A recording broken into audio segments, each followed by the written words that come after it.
everyone. Welcome to our 8th episode of Let's Talk Ghost Gear. Today we're focusing on abandoned, lost, and discarded fishing gear in Africa's Great Lakes. For those of you who don't know me, my name is Katie Frankel, and I'm the membership specialist for the Global Ghost Gear Initiative, and I'll be moderating this webinar today. Thanks everyone for taking the time out of your day or evening to be here. And as mentioned in previous episodes, there are two key purposes to these webinars. First, we want to give our members a chance to showcase their work to other members and a larger audience through our YouTube channel. So this session and all future sessions will be recorded for that purpose.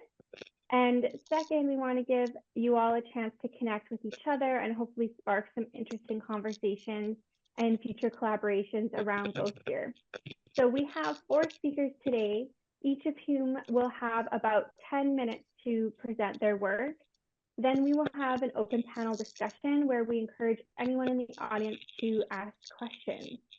So after all 4 speakers, we'll be taking questions from those who raise their hands using the raise hands function at the bottom of Zoom under the reactions tab. And we'll also be in the chat for questions. But if you're able to, we would love to hear your voices and see your faces. So our panelists today will be Mutumba Faisal, the founder of Uganda Junior Rangers, Moffat Mandio, the founder and CEO of Go Green Malawi, Festus Massaho, please excuse my pronunciations, the executive director of Blue Victoria, and Baptiste Ndabananiye, the project manager of Action pour l'éducation et la défense des droits humains in Rwanda. So we have our webinar officially scheduled for 90 minutes today. But again, a reminder to our panelists to try to keep your presentations to about 10 minutes to leave us time for questions and discussion at the end. And if needed, I will let you know when your time is up and we need to move on to the next speaker. So I think that's all for now. So without further ado, I will pass it on to Mutumba from Uganda Junior Rangers. The floor is all yours. Oh, thanks, Katie. Thanks, Joe. Thanks, everyone, for joining in our presentation today.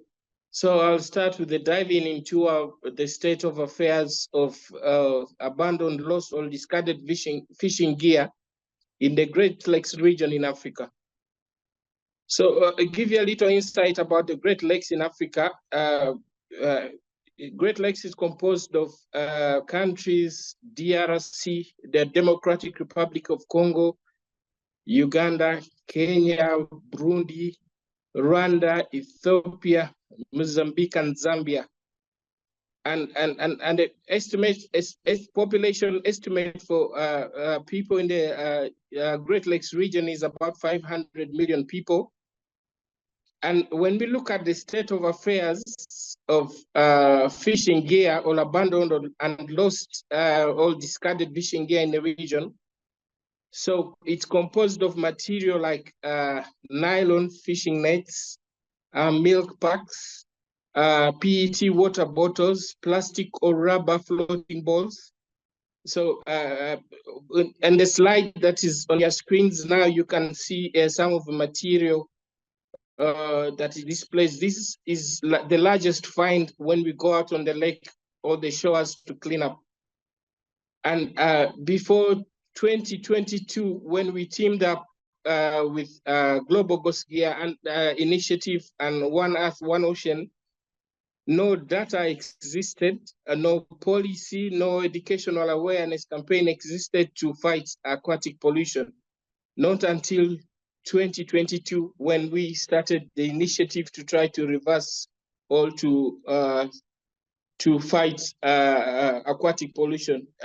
Next slide, please. So when you look at significance here of these water bodies to the existence of communities or people in the region, these water bodies support livelihood of more than 60 million people in the Africa Great Lakes region. And when you add on to the rivers, River Nile that originates from Uganda supports livelihood of more than 200 million people. The river Zambezi in Zambia supports livelihood of more than 55 million people. And the river Congo in the Democratic Republic of Congo supports livelihood of more than 80 million people. Briefly, these aquatic water resources support livelihood of almost 80% of Africa's population, which is a total of over 1 billion people. And it's a source for water for cooking, drinking water, transportation, and fish. Next slide, please. And this next slide, when you look at the impact of ALDFG to these water bodies, you find it is estimated that Lake Victoria alone, impact of this pollution on Lake Victoria alone has led to a reduction of an estimated reduction of over 50% in the last 20 years. That is fish catch. When you go out to fish, now chances of catching fish when you go out fishing because of a pollution has gone down to 50% in the last 20 years. Lake Malawi's reduction is over 90%. Lake Kivu is over 70% in the last 20 years. Lake Tanganyika is over 25% in the last decade. Lake Turkana in Kenya is over 30% in the last decade. So most of the water bodies in the Great Lakes region has lost more than 50% of its fish species in the last 30 years. And mostly the impact is because of pollution and overfishing. And now if you look at characteristic of the population because of the impact of this pollution on the communities, the characteristic of population is typical is high unemployment, poverty, high disease burden, diseases like HIV, AIDS, TB, and because of the poverty and low fish harvest, most of girls are forced into prostitution to survive, to find food, or shelter, or sanitation towels, or money for education. And there's high impact and catch losses due to the storage gaps. Next slide, please. So this next slide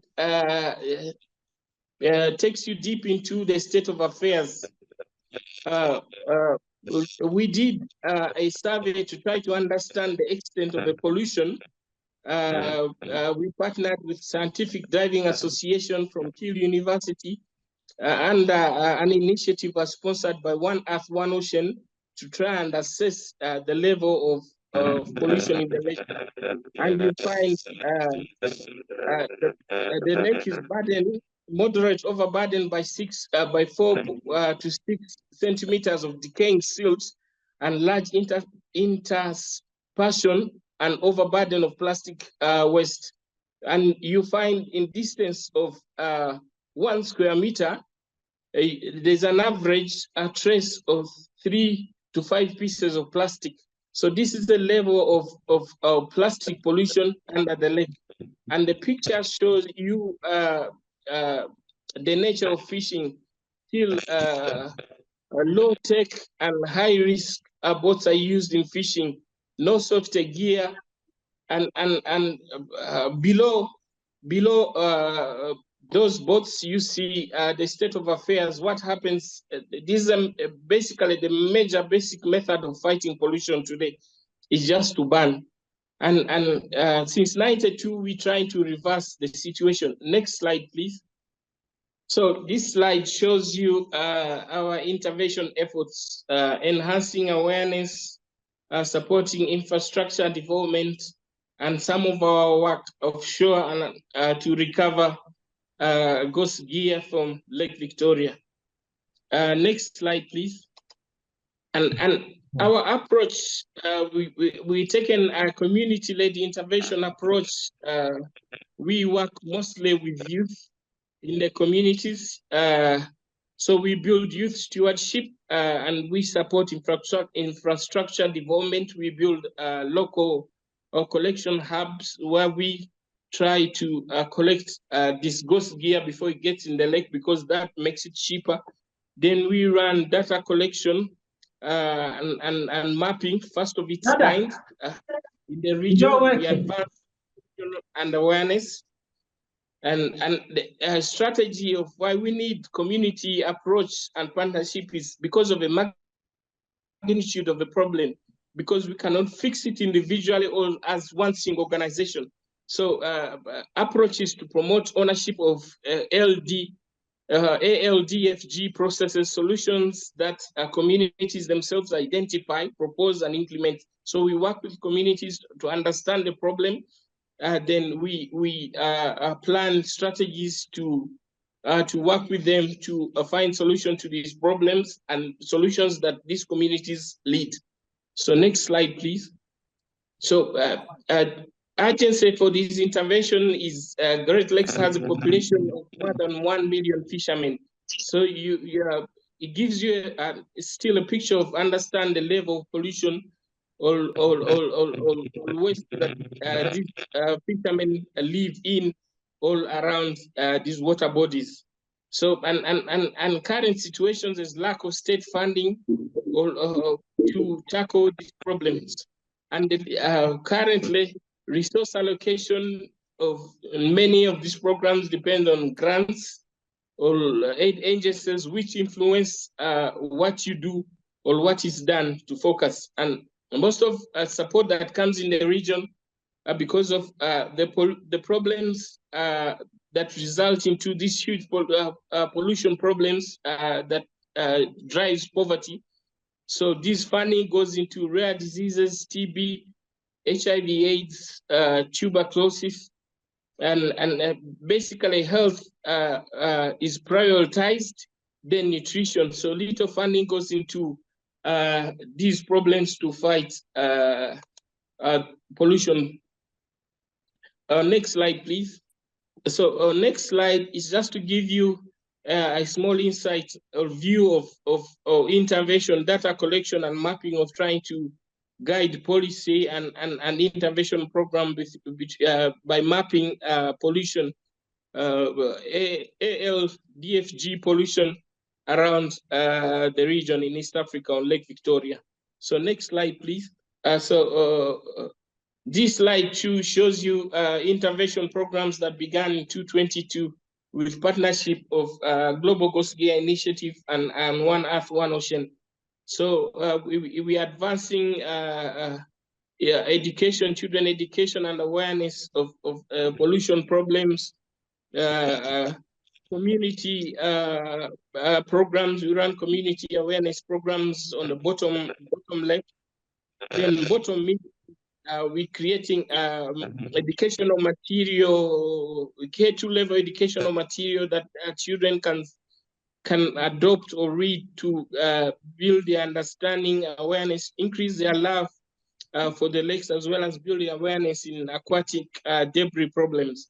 Then on the far right of the picture, you see this kind of infrastructure we develop in communities. These are community hubs that we set up in different fishing communities to collect fishing gear to prevent ending up in the lake. So idea is it's cheaper collecting it before it gets inside the lake.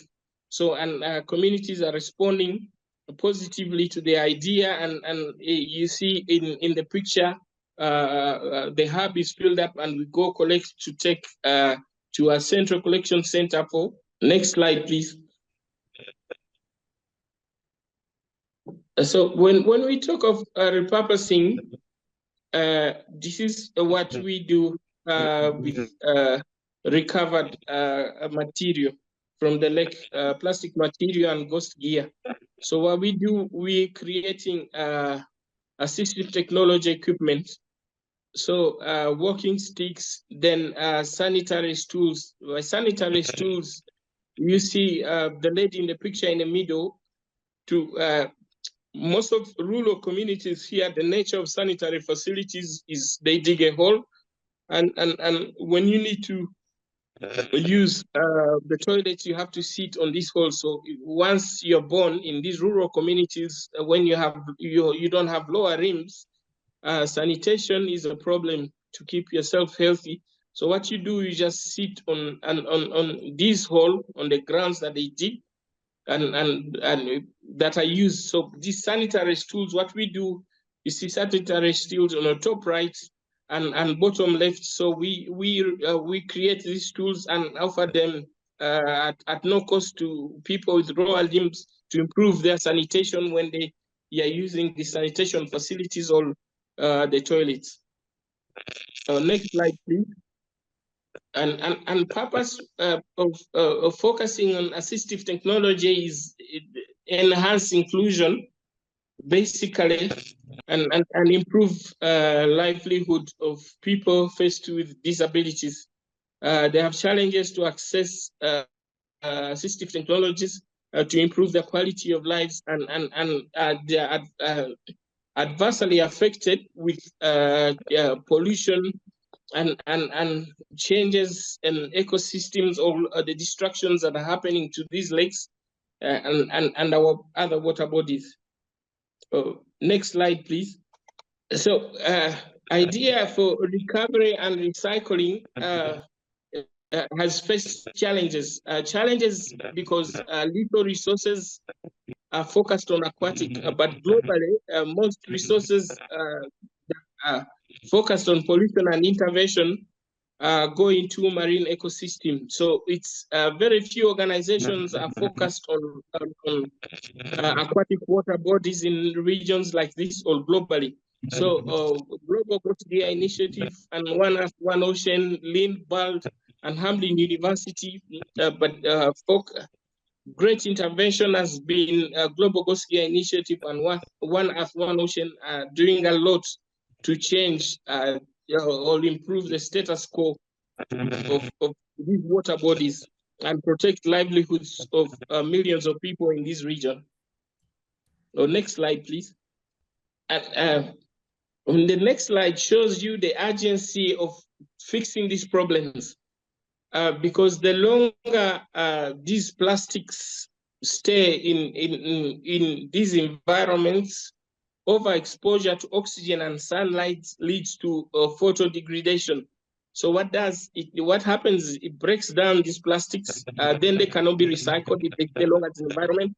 And what happens, they're impacting life underwater, they have an impact on fish regeneration, and inevitably, because of the breakdown, they enter the human food chain.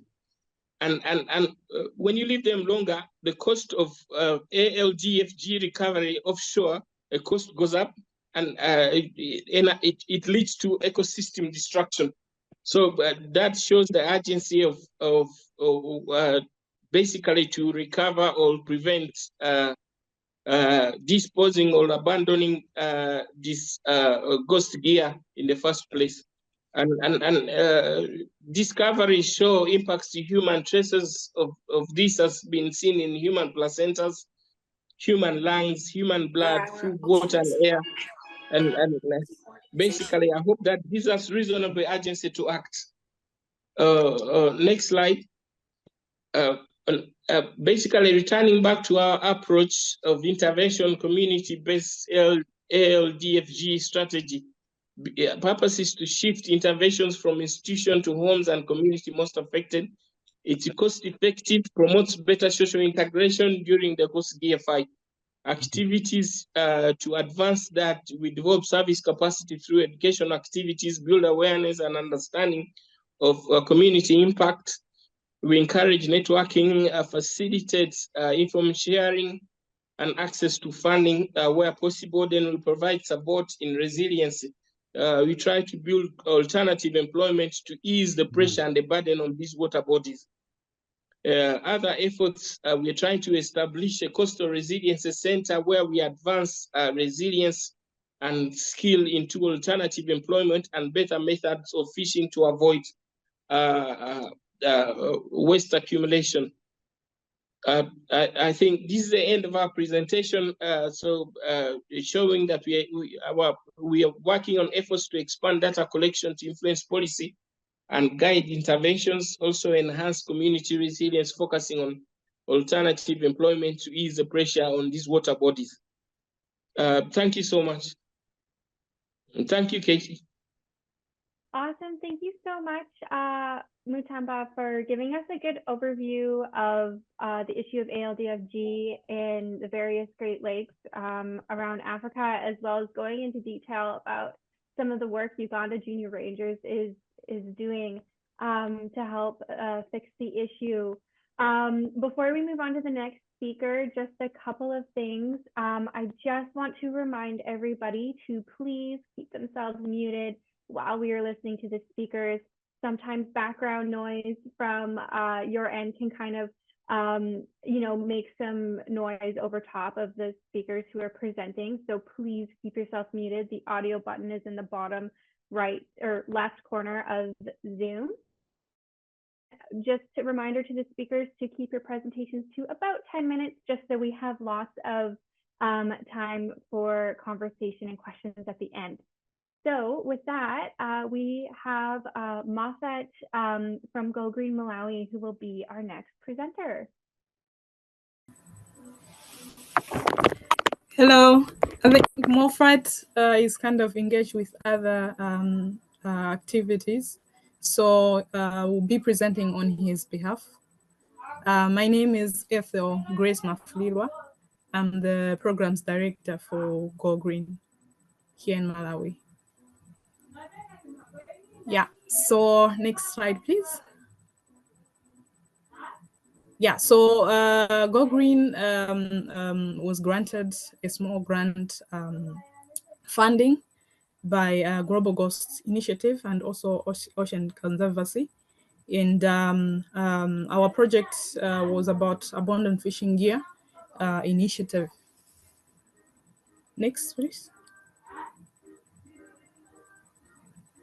Yeah, so our presentation will take you through the journey of the project, to look at our background of the project, what was the goal of the project, what were some of the activities that were carried out in the sites, some of the challenges, the lessons and successes up to what are our future plans. Next, please. Yeah, so we are an NGO, a local NGO here in Malawi that is registered and under the bodies like Kongoma as well as Angola, which are the regulatory NGOs, the regulatory bodies of NGOs. Next, please. Yeah, so mostly Go Green tackles issues to do with environmental concerns, looking at the policies that are to do with how do we regulate the resources, how do we economize the usage or consumption of the resources for the economic and social development. Next, please. Yeah, so our project background emanated from the fact that here in Malawi, we've only noted very few and no efforts at all in regards to the abandoned and lost discarded fishing gear initiatives.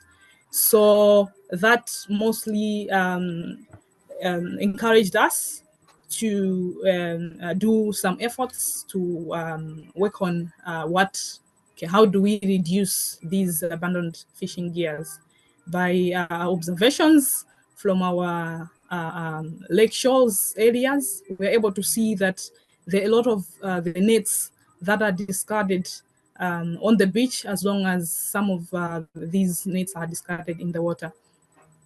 Next, please. Yeah, so mostly that was our goal. The goal of the project was to reduce the amount of plastic waste in Malawi water bodies, which is largely caused by use of non-biodegradable fishing nets. Next, please. Yeah, so as we know that the plastics, especially the nets that are made from plastic and other plastic materials, causing harm to human and also environmental. It has environmental issues. So that was the objective of our pilot project, which was aiming at strengthening the knowledge and capacity among the decision makers in Malawi. Next, please. Yeah, so those were some of the activities that we carried out. The project was both a survey and also it was a cleanup, because we're establishing correction points. So we, under 12 months of project implementation, we established 8 correction points in 2 major fishing communities in Malawi. That's for district in Katabe and Salima. And also we had, we were correcting these discarded nets. So we had corrected 9,447 kgs of the used and discarded nets from the established correction points. Next, please. Yeah, so after correcting these nets, we were bringing these or transporting these nets to the facility where these nets were recycled. We're also engaging the community members, especially we're working with the youths to recycle these nets. We were recycling them into products like the paving blocks that are made from plastic waste. So the plastic waste, including most of the majority of the fishing gear, which is made from plastic, the monofilament, we were able to turn those monofilament nets into the paving blocks. So we've worked on, at the moment, 3,500 kgs of plastic nets have been turned into about 1,500 paving blocks so far. Yeah, so we also had another activity of creating a market for the recycled product. Yeah, so the market is there. We were able to do some exhibition. Next slide, please. We're doing some exhibition. Next slide. Yeah, so here is an exhibition. There was an exhibition where we were able to showcase our products, what we are doing. So one of the products that we had carried for exhibition was the paving blocks that were made from the fishing nets. So in the picture, we are able to see the gentleman there is the Minister of Local Government here in Malawi. So they visited us and we were able to exhibit on our pavilion what we're making out of the nets from the Abandoned Fishing Gear Initiative. Next, please. Yeah, so we also had conducted some sensitization campaigns through communication channels like radios, posters, and community meetings. So in the picture, it just depicts some of the community meetings that we had conducted. So here in Malawi, mostly the people that are engaged into fishing, they have established the beach village committees. So these are the government recognized committees that every project that comes to Malawi to work on the aquatic conservation, they have to go through these committees. So they are located in various beach committees, beach areas along the shores. So it was really relevant for us to bring this sensitization campaign to these communities or the BVCs, and then they were able to carry out the message disseminated to the other communities. Yeah, next slide. Yeah, so just as in other projects, any other project, regular monitoring was carried out and evaluation was also done. Next, please. Yeah, so that was the budget, of course, for our small grant. It was 20,000 US dollars, and we had run the project for 12 months. And the 2 districts that are lying along the shores of Lake Malawi like Nkata Bay in Salima, where that's where the project was implemented. Next. Yeah, so those are our stakeholders, the stakeholders that we've worked with in addressing these abandoned, discarded, lost fishing gear. Yeah, so we've worked with the district councils, we've also worked with the Department of Fisheries, the community members and the fishermen through the BVC or the beach village committees, and also some other NGOs, local NGOs in the country. We're able to work with them. Next, please. Yeah, so to take you through some of the challenges that we've encountered during this period when we were implementing our project, we could face strong waves, sometimes mwela wings. So once you have these mwela wings and strong waves, that means you can't access some of these areas. You can't pass through the waters. You can sail on the lake. As most of the areas, especially in Nkata Bay, some of the terrain area, the terrains are very tough. You can't reach to other areas without using a boat. So that means that would make us delay a bit so that these strong winds are able to come, and then later on we continue with our activities. Yeah, so one of the other challenges was to do with the devaluation of our currency, which is Malawi kwacha. So we've had a lot of devaluations during implementation, which also affected our funding. So it had affected the value of commodities that we could purchase on the market, transportation cost, since we were hiring a truck to transport these fishing nets or to visit some of the sites. Yeah, so with the devaluation, that means there were some hikes in terms of the fuel cost and everything. So that much also impacted on our project implementation. So some of the areas I've talked about, we have very tough terrains that you can't reach out without passing through the water. And yeah, it was really hard to carry some of these discarded nets along some of these areas. Yeah, so we could also face some communities that are maybe into conflicts. So that means we were told not to visit some of these areas just because there were wrangles or community wrangles. Yeah, so it was really also affecting much. It had affected much on our implementation.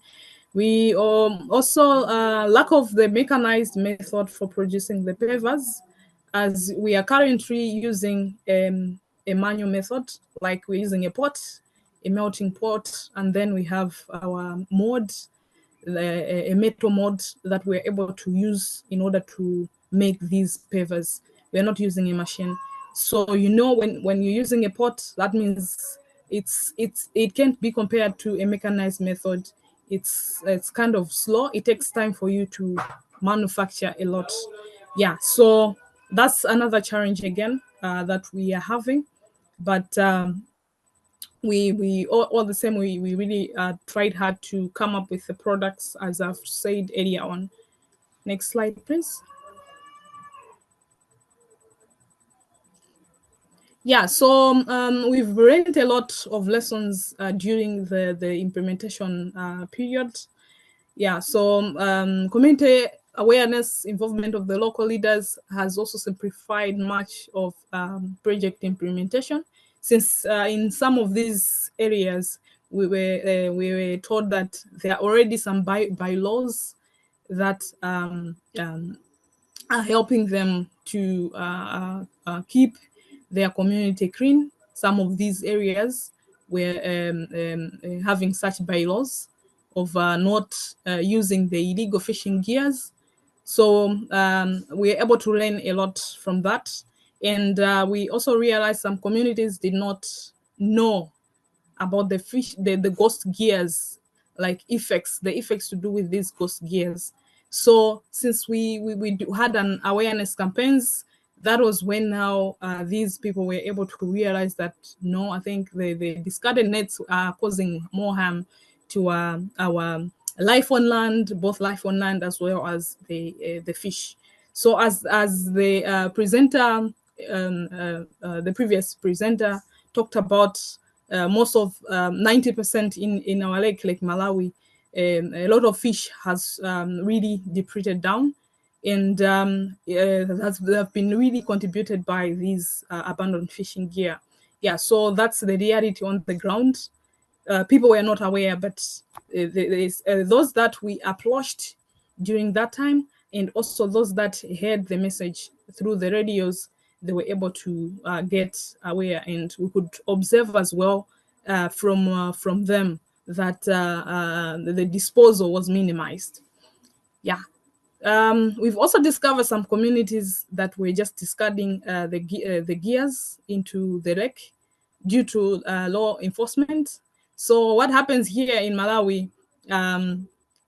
Okay, I get you. So what happens here in Malawi? There are some law patrols and enforcement, which eventually keeps a fear in people. So whenever they get the patrolmen, they are dumping that fishing gear into the waters, and eventually that has an impact as well. Next slide, please. Yeah, so those were some of the successes I've already talked about, that people were, it increased awareness. The policy development was also influenced. We have made collaborations. The innovations have been there. And we've really evaluated the impact during this period. Next slide.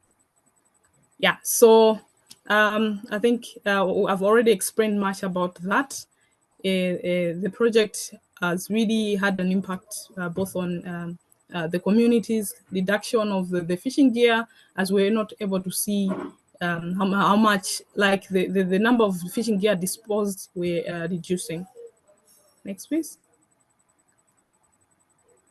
Yeah, so those are our future plans for us to continue the project and also expand to the other districts, since we're only having 2 districts where we had implemented the project.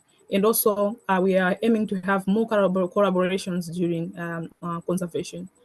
Yeah, so that's the end. Thank you so much. Thank you so much, Isel, for presenting for Go Green Malawi. And we will be moving on to our next presentation, Festus from Blue Victoria. Hi, everybody. My name is Festus Massaho. I'm the Executive Director of Blue Victoria. Blue Victoria is a non-government organization founded by youth who came from fishing livelihood. Basically, as fishers who came from fishing livelihood, we're experiencing a decrease of fish species.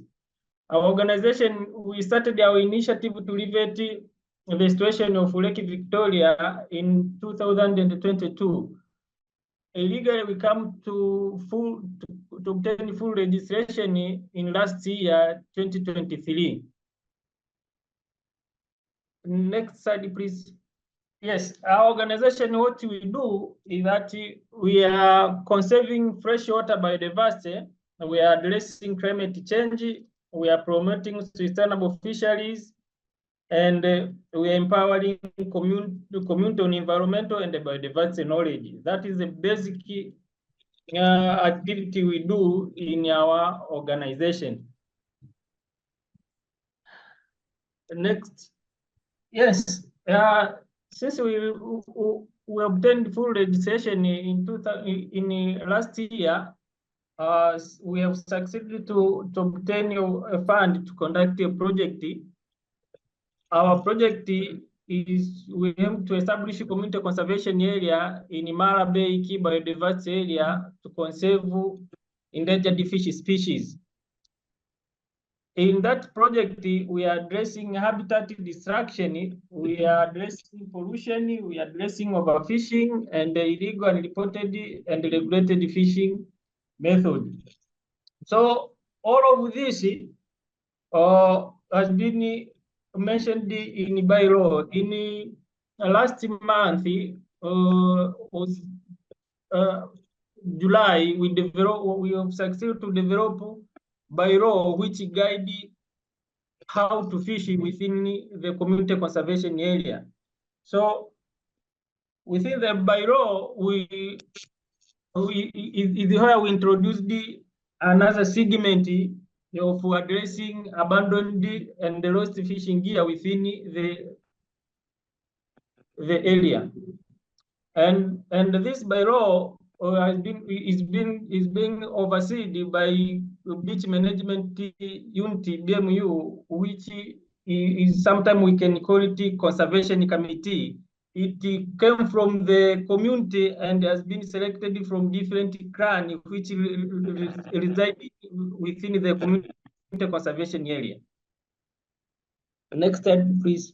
So how do we address the lost fishing gear which has been incorporated in bylaw? The first step which we have been agreed by both is that if the fisherman came to lost his fishing gear, is to report immediately to BMU. And the BMU, they investigate and retrieve. They go to search for the area where has been fishing gear lost. And also, the second step, which has been agreed, that the beach management unit, they will notify the community that somebody has lost the fishing gear in a certain place. If you come to find with that the lost one, bring it to us. And the second step is collaboration and assistance. We insisted the beach management committee to collaborate and seek assistance to district level if they have been failed to obtain the lost fishing gear. And then final stage is review. And this review, we have agreed to review our bylaw in each end of the year to where is a difficult item which has been included, which it linked as for implementation, or which area it needed to improve. That is how we have included that is how we are addressing abandoned and lost discarded fishing gear in our project. Next slide, please. Yeah, thank you for listening, and I'm happy to join you. And I'm a little bit interested from my previous presenter. I would like to know that we will explore at the end. Thank you for listening. Wonderful. Thank you so much, Festus, for presenting about the work you're doing with Blue Victoria. And we'll be moving on to our last presenter, Jean-Baptiste from ALTGG Rwanda. And I'm just going to remind everyone one more time to please stay on mute if you're not presenting. Other than that, Jean-Baptiste, take it away. Thank you very much indeed. And I first seize this opportunity to thank my predecessors for their very good work that they are implementing in this field of abandoned, lost, and discarded gear. I'm going to first provide a brief description of our organization. As you see on this slide, our organization is APEDDH. It is a French acronym, which is Action pour l'éducation et la défense des droits humains. Trying to translate into English, I can say it is Action for Education and the Defense of Human Rights. APEDDH is a human rights and education organization devoted to the promotion and protection of the environment, especially the aquatic ecosystem in lakes and rivers. As you know, the destruction of the environment is a key human rights violation, a factor not only in Rwanda, but also in different parts of the world, especially in the developing world. Our work involves in engaging communities and different stakeholders in the protection of aquatic life in Rwanda's large water bodies. And we use different mechanisms, including monitoring, training, and workshops, public awareness campaigns, and advocacy, among others. The next slide, please. I am now going to talk about Lake Kivu. Lake Kivu, first of all, is situated between Rwanda and the Democratic Republic of Congo, or DRC in the acronym. And Kivu is one of the greatest lakes of East Africa and is the largest local source of fish in Rwanda because it provides more than 20,000 tons of fish every year, and it generates around 45% of total national fish production in Rwanda. The fishery directly maintains the lives of more than 200,000 people in Rwanda and 500,000 in both countries. It means Rwanda and the Democratic Republic of Congo. A crucial issue which is marring the aquatic life of Kivu is abandoned, lost, and discarded fishing gear. And this issue is aggravated by illegal fishing. And another issue which is affecting the lake very badly is plastic waste. For example, in the recent past, plastic waste has clogged or thwarted the functioning of a certain hydroelectric power plant in a certain part in the DRC. And this hydroelectric plant supplies power or electricity for Rwanda, Burundi, and even the DRC. Fishers in the Lake Kivu, like in other lakes in the country, Rwanda, use traditional methods to catch fishes. They generally use substandard wooden boats, and all of this contributes to abandoned, lost, and discarded fishing gear, notably wooden boats and fishing nets. As I have said, illegal fishing is largely committed in the lake, and this aggravates the issue of lost fishing equipment, especially fishing nets and paddles. A more alarming or shocking problem is that illegal fishing also utilizes illegal fishing nets, which include mosquito nets. And as you know, mosquito nets contain some poison, which is harmful for the aquatic life and even human life. The next slide, please. And this is a photo of some of more than 480 illicit fishing nets, which were taken in Lake Kivu in 2022. And most of these fishing gear is lost and thrown into the lake's waters when illegal fishers see security forces tracking them because they are rushing to flee from these security forces. And this issue has been raised by the Malawi presenter, and it is really very serious case. The next slide. For example, in only between this date in 2020, Rwanda National Police impounded 25 illicit fishing nets, 17 wooden boats, which were being used by poachers. And in November 2022, that's when more than 480 illicit fishing nets were taken. And they also impounded 56 substandard boats, and even 15 poachers were arrested during that time. And this is the photo of how fishing nets, which are impounded, are dealt with. You see that they are incinerated or burnt, which is not a good solution for the environment in general. And another big problem is that the issue of abandoned, lost, and discarded fishing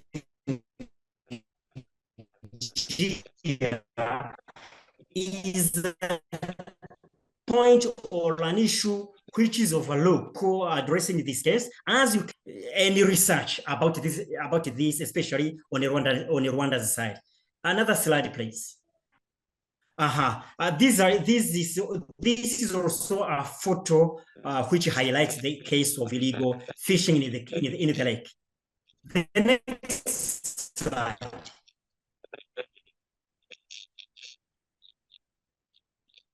The next slide.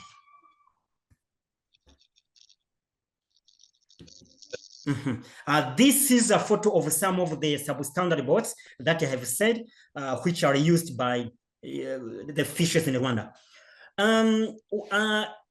In terms of what we are doing, as I have already said, we the next one. Maybe what I can highlight here is that sometimes these boats cause accidents, and when accident happens, sometimes fishers drown, and when they drown or when the accident happens, it will cause some fishing gear to be left in the Kivu waters. I had already started talking about what we are doing. As I already said, we intervene in the protection of large water bodies in Rwanda, especially our attention on the large water bodies was chiefly prompted by our observation a certain lake in the past in the eastern province of Rwanda in 2018.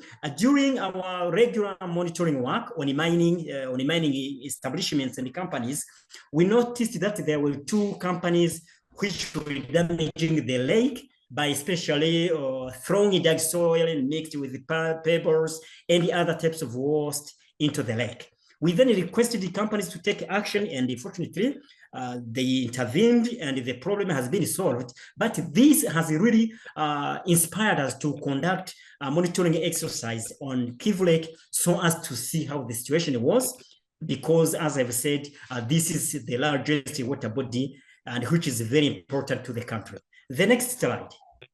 During the monitoring exercise, the different people have talked to us. For example, one of them said, the problem prevails in Lake Kivu. Security forces conduct operations against illicit fishing. When the fish poachers glimpse these forces, they run away, leaving some illicit fishing nets, which the forces seize and then destroy, but they can't pound all the fishing snares. While fleeing, some illegal fishers throw their fishing nets into the waters, and others simply lose them in the waters while evading the security forces. For instance, in this case, the security forces don't manage to catch these traps.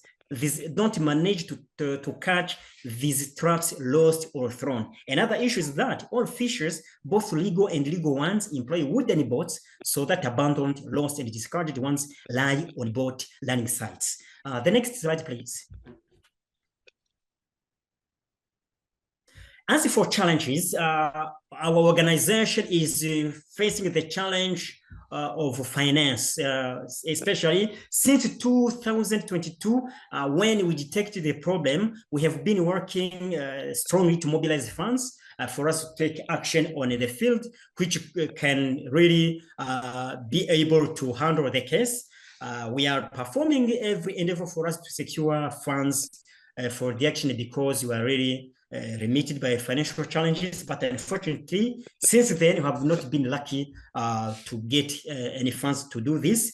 And another challenge is that Kivu Lake is unique and tricky because of its huge amounts of methane gas and carbon dioxide. These gases are dissolved within Kivu, and approximately 60 billion cubic meters of methane gas and 300 billion cubic meters of carbon dioxide lie in this lake. Removing things from the lake, as my predecessors have said, really in our lake requires a high delicacy so as not to disturb the gases which could explode, and the explosion could become an unprecedented disaster. The next slide. Maybe I can talk a little bit about some causes of these gases. The most important cause of these gases is volcanic activity. The Lake Kivu is located in a region with volcanic activity, and the lake's basin is volcanic rift valley, and volcanic eruptions contribute to the accumulation of those gases. Also, organic matter decomposition contributes to that, and even geochemical processes also lead to that. The next slide, please. Because I think you cannot dwell on this. There are some activities that we propose as a solution to really save the ecosystem of the lake. One of them is research. As I have said, there is no research on this field.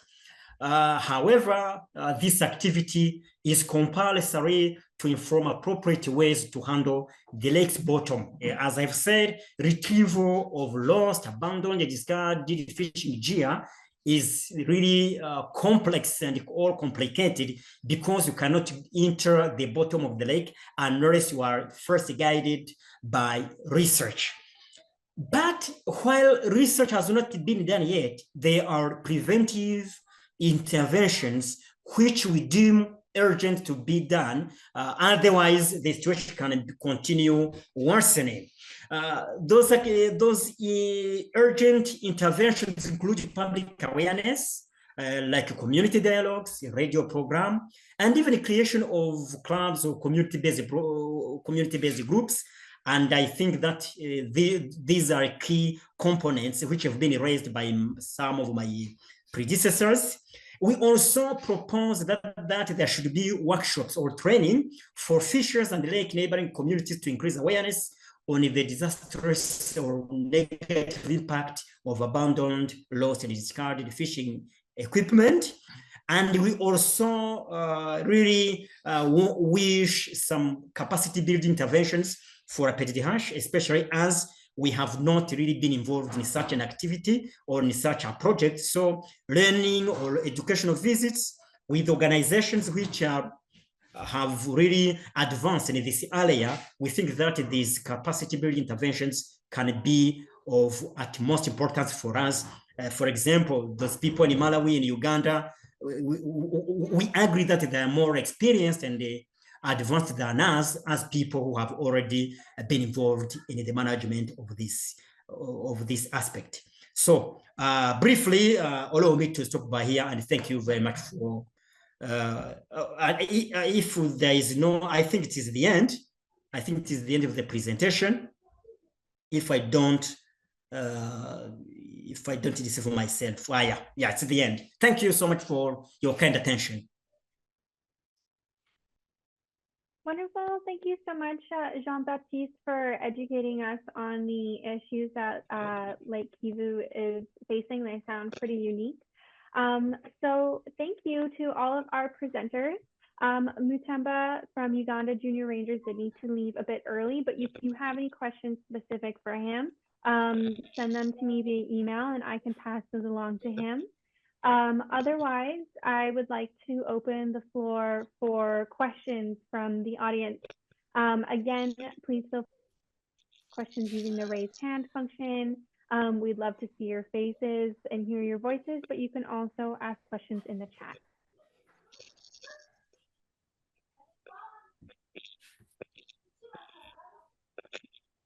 All right, if the audience doesn't have any burning questions, I have a few for our speakers, if possible. So again, if the audience has any questions, please chime in. Oh, sorry, did I interrupt someone?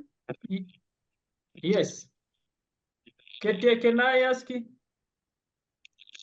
Oh, yes, please ask a question. Thank you.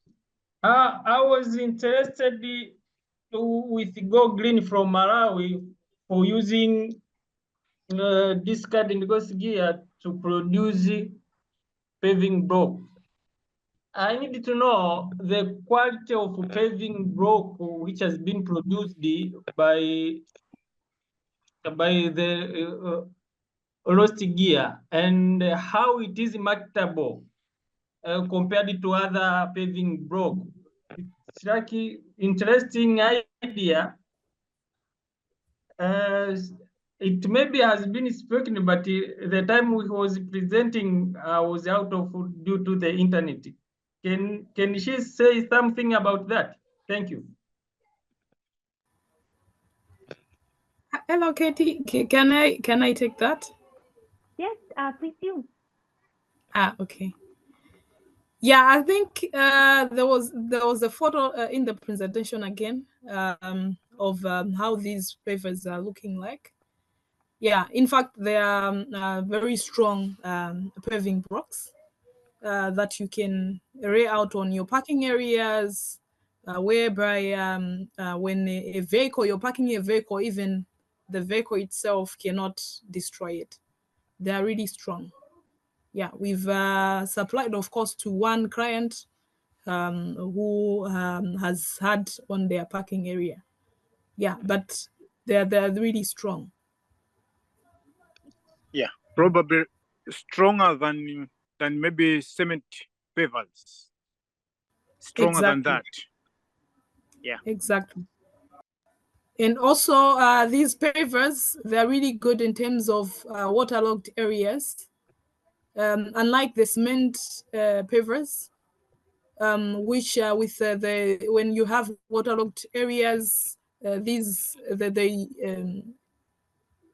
durability of these pavers are compromised.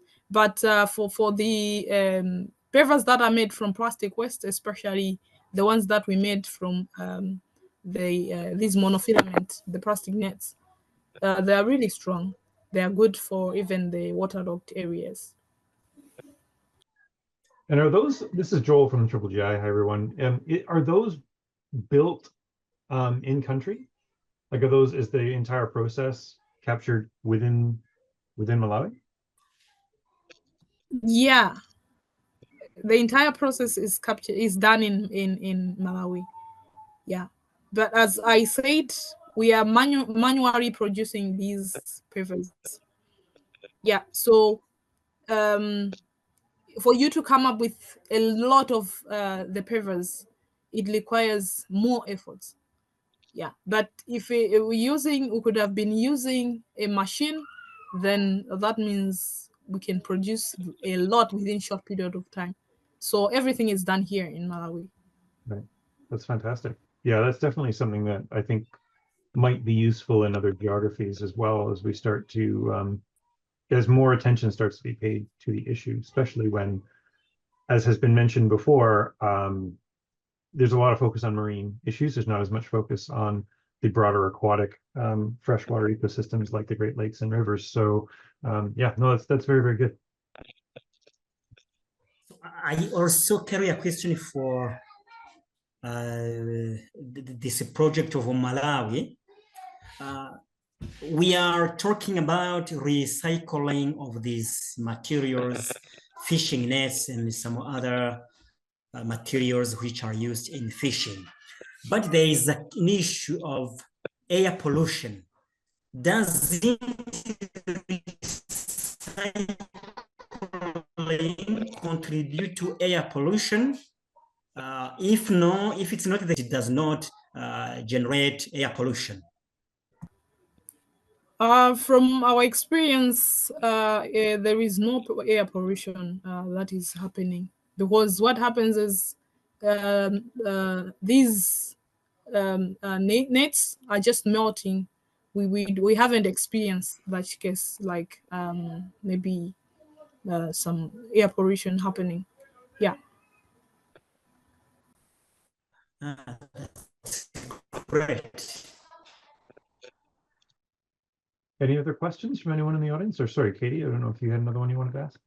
Yeah, I have a question if no one from the audience has one, but oh, Joshua. Yeah. Go ahead. Okay, thank you very much, Katie. Good evening, everyone. Okay, my question still goes to the presenter from Malawi. I want to be sure I heard you right. Did you say you use pots to process you know, the gill nets into the blocks? What kind of manual equipment do you use? I would like to have more clarity on that. Okay. As I said, we're using a pot as well as the mod. The mod that we're using is designed using a metal, and it takes a shape of whatever shape of the paver that we're looking for.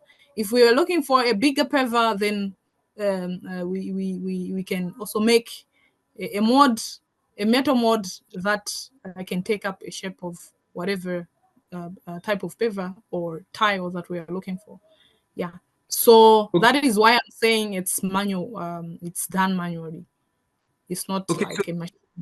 Okay, so you're saying you place the nets in a pot, and you know you allow it go through a heating process. Yeah. We cut the net into sizes, smaller sizes, and put it in a pot, and then melt it, and then we are able to mix these nets. Of course, before you put it into a pot, you have to mix it. So you mix with sand, and then you're able to melt. From melting, you put it on a mod, and then you're able to produce it. Yeah, so that's a simple process that I can explain. All right, thank you. Yeah. Hello? As she have already, okay, how the melting is done, as she have already explained, we cut the size of net into pieces, very small pieces, so that they can easily melt with just a small heat. It can just turn to a bit porridge-like or liquid-like. Then we mix with sand and others. Then we put it into our molding blocks, pots. Then we are making pavers. So we apply a bit heat so that it should at least melt, and add some sand. Then we mix. Okay. That sounds great. Sounds very labor intensive, but yeah, that sounds it's really interesting. I haven't heard of anything like that happening elsewhere, unless there's stuff I'm not aware of, which is always possible. Was there anyone else with any questions, or Katie, did you have any others you wanted to ask? I just want to make sure, yeah, the audience has space to ask some questions. If not, I'm happy to ask my own. Yeah. Hello, everyone. Maybe I wanted just to comment on the Go Green, on how we make those paving blocks. You might be interested to know, to say, what kind of fuel do you use to melt these paving blocks? So as one of the environmental organization, we really try to avoid destroying the trees or using the trees. So on melting, we use what we call briquettes. We are also making briquettes from other products like sawdust, groundnut shells. So we use those as one of the things to melt the nets. Being the environmental organization, we are very careful to make sure that we teach people, or we teach our communities on how to save the environment. Yeah, so thank you. I wanted just to add that on what my colleagues have already presented and answered. Thank you. Thank you, Geoffrey, for answering that question a little bit more in depth. That's really helpful. Great. It looks like Liam has a question in the chat. I want to understand the importance of distinguishing whether the ghost fishing gear in the Great Lakes originates from local fishers or if it has drifted from other countries' jurisdictions. And it looks like this question can go to any of the speakers. Anybody with any insight into that?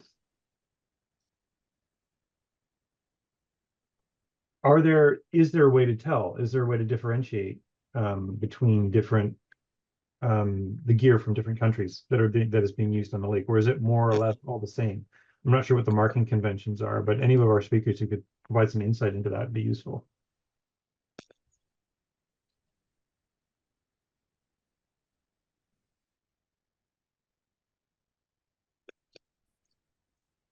All right, maybe we can come back to that one then. If nobody has any thoughts, Katie, have any other questions from the audience? I see, I think Richard has turned off his microphone. Richard, do you have a question for the speaker?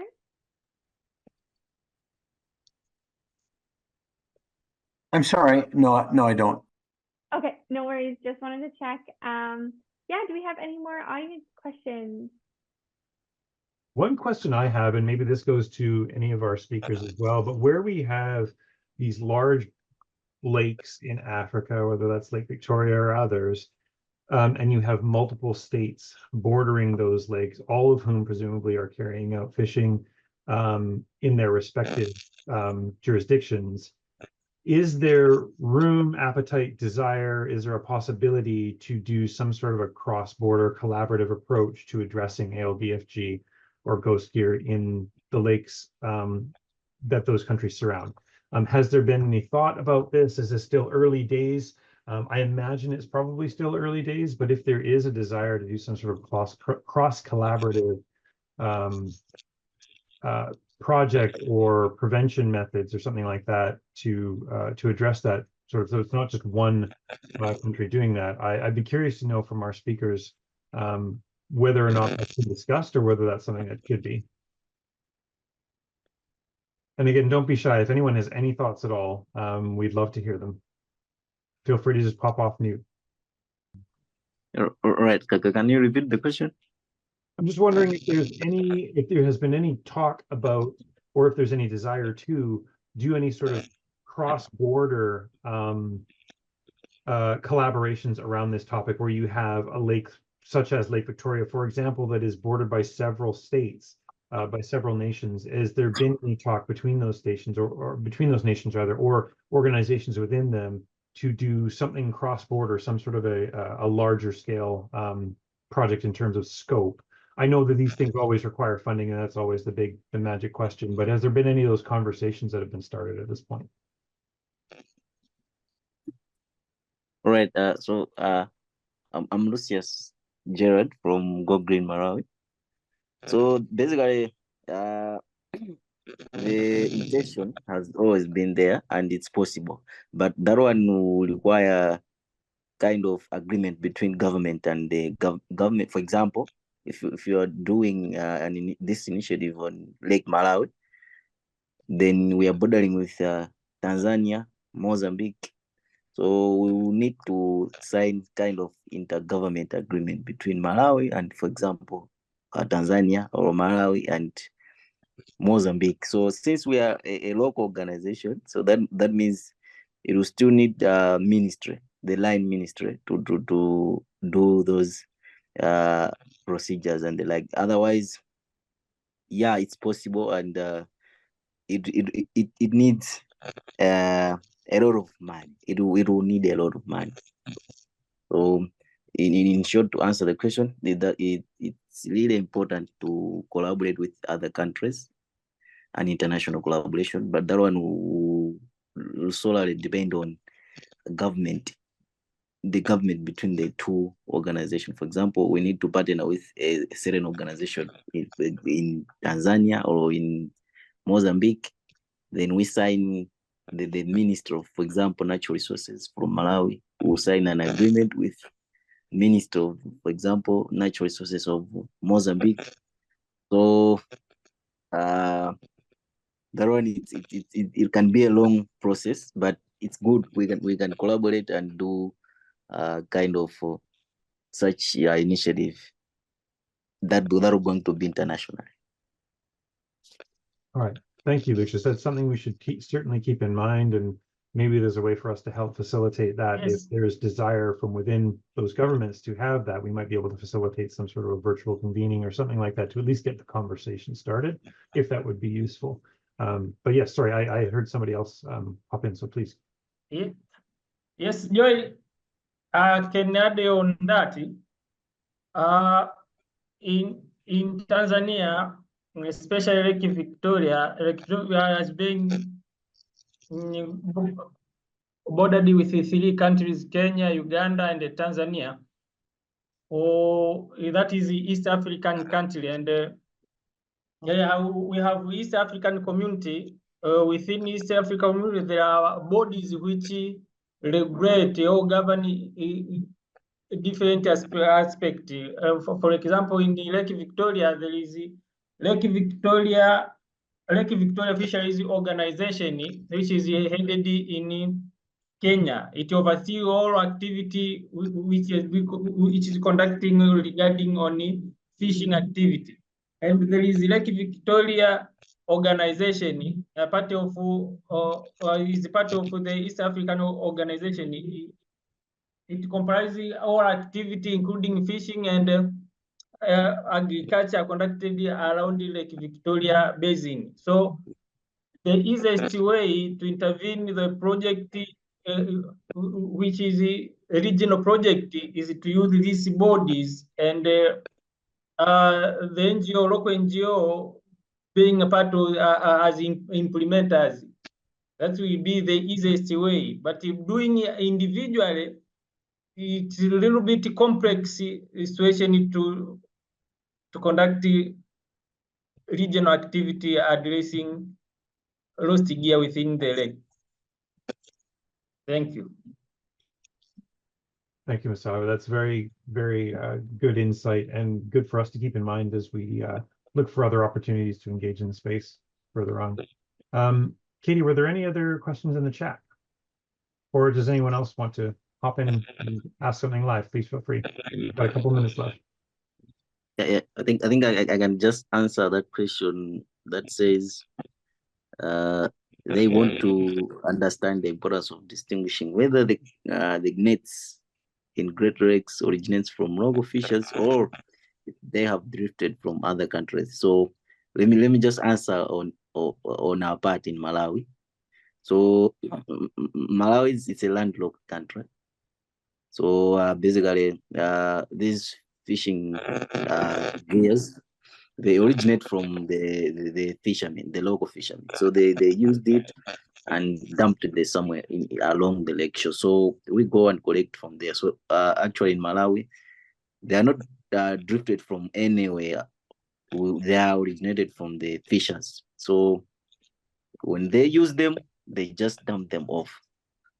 So they import them from China, whatsoever, then they use them for fishing. After using them for fishing, they just throw it after they are done with the net. So basically in Malawi, the nets originate from the local fishers.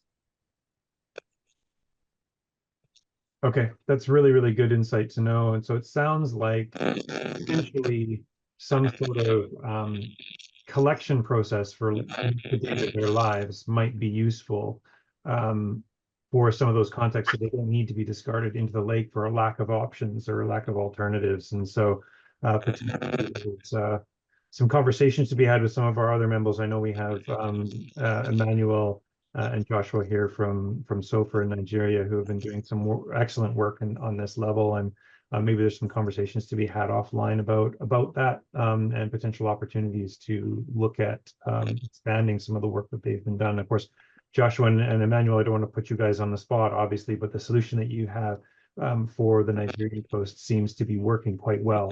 I think if there is a need for end-of-life facilities to house and find a use for that material, and maybe it's some combination of what you're doing in Nigeria and what's being done in Malawi, where you're actually taking that raw material then and using that to create something useful for the community, that might be a good first step. So hopefully we can facilitate some of those conversations where appropriate, and yeah, hopefully move in the direction of getting some solutions.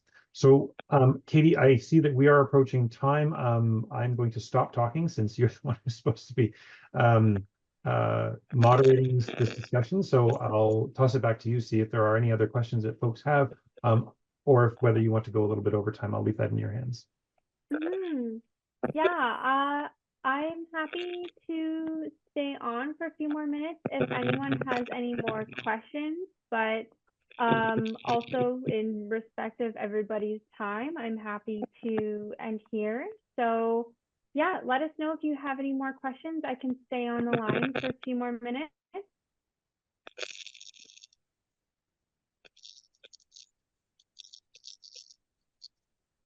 Yes, it's not a question, but just to know from Go Green, is it possible will they allow me to visit them and learn more about their project? It's very unique, and I've became interested in that. No, it's an innovative way of changing the way we live with the plastic. Thank you. You are most welcome, Go Green. Oh, Yeah, I was saying he is most welcome to come to Malawi, especially to Go Green to learn what we're doing. Everyone is welcome. Thank you. Thank you. Thank you. Thank you. I will let you know. Okay, thank you. Welcome. Oh, wonderful. Yes, and yeah, the speakers, please let me know if you need any introductions facilitated between you. I'm happy to do that. And it's really awesome to see the desire to do some cross-country collaboration. Oh, sorry, Ethel, I saw you jumped off of mute. Do you have any more questions?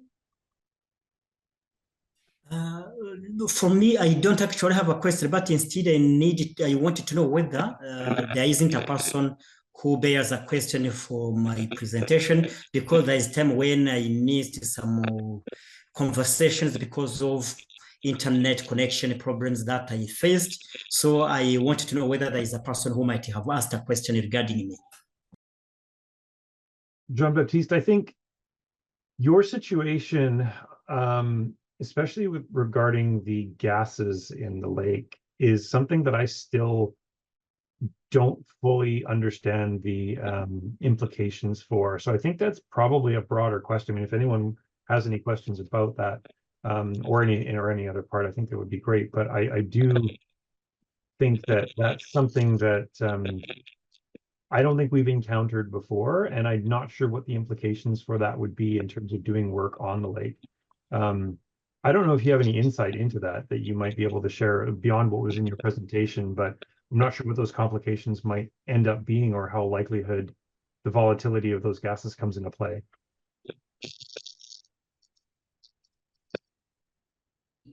So in fact, as I have said in different opportunities of discussions, this gas is the only issue that they pose involves entering the bottom of the lake, because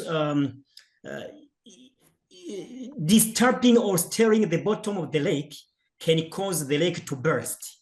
And so the reason why we think that, and we propose that there should be a kind of research to identify whether, first of all, it's sure that entering the bottom or disturbing it can be very risky. Instead, the research is to show how to deal with it. But as I have said, in the meantime, while research has not been conducted yet, there is urgency to conduct work to prevent, because continuing to dump things into the bottom of the lake is always risky, because it can even, as we think, disturb the bottom of the lake, which contains the huge amounts of gases that I have said. Yeah, that's what I can add to what I have said. Okay. In fact, it's necessary from now to really do preventive actions so that people may not continue throwing things, these fishing gear and the other things which can actually disturb or stir the bottom of the lake. Okay, that actually provides more clarity for me. Thank you very much, Baptiste. That's good to know.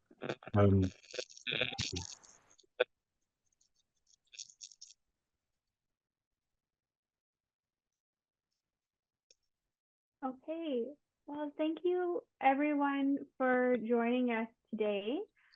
If we don't have any more questions, then I guess we can call it here. Thank you again to all of our wonderful speakers. And if you think of any questions after the fact, please feel free to send me an email and I'll happily send those questions off to our. But yeah, thank you again so much to everyone for your time, and thank you to our speakers for sharing a little bit about your work on the Great Lakes of Africa.